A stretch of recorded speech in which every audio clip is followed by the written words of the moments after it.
आप देख रहे हैं media vision news channel.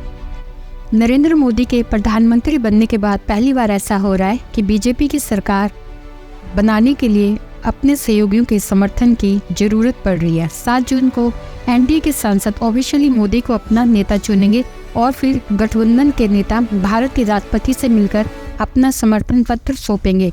Nitish Kumar, जिनकी जेडीयू ने बिहार में 12 लोकसभा सीटें जीती हैं, उन्होंने कथित तौर पर मोदी से कहा है कि सरकार बनाने में कोई देरी नहीं होनी चाहिए। इंडिया टुडे के सूत्रों की माने तो उन्होंने बताया कि नीतीश कुमार ने अपैरेंटली नरेंद्र मोदी से कहा है कि हमें इससे काम को जल्दी से जल्दी करना चाहिए। मोदी जी के पास बहुमत नहीं है, बीजेपी के पास बहुमत नहीं है। अब यहाँ वहाँ से जमा करके वो बहुमत जुटाना चाहते हैं, एक अनस्टेबल गवर्नमेंट देना चाहते हैं। हाँ, इस प्रकार की सरकार चलाना ये मोदी जी का काम नहीं है। मोदी तो अपने रुबाब में रहते थे ना, मैं मोदी, मोदी की सरकार, हाँ, मोदी की गारंटी, सब कुछ मोदी। अब ये बैठक नॉर्मल ही थी। एनडीए सदस्यों ने मोदी के नेतृत्व की सराहना की।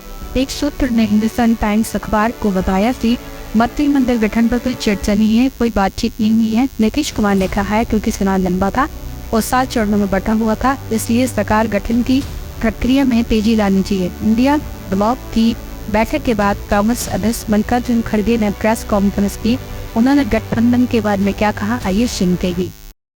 A mandate in defense of the Constitution of India and against price rise, unemployment and crony capitalism, and also to save democracy.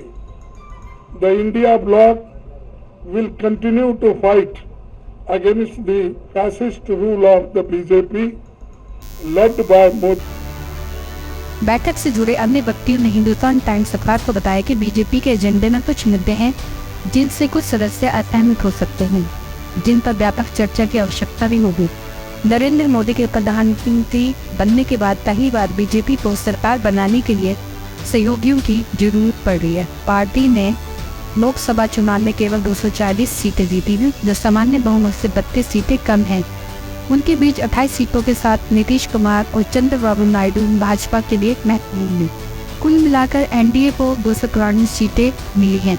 Exit poll के नतीजों को जितलाते हुए कांग्रेस के नेतृत्व वाले इंडिया ब्लॉक ने 234 सीटें जीती हैं। सीटों की संख्या में कम अंतर ने इंडिया ब्लॉक को काफी उत्साहित कर दिया है, जिससे अब केंद्र में सरकार बनाने के लिए एनडीए सहयोगियों को महत्व मिल रहा है।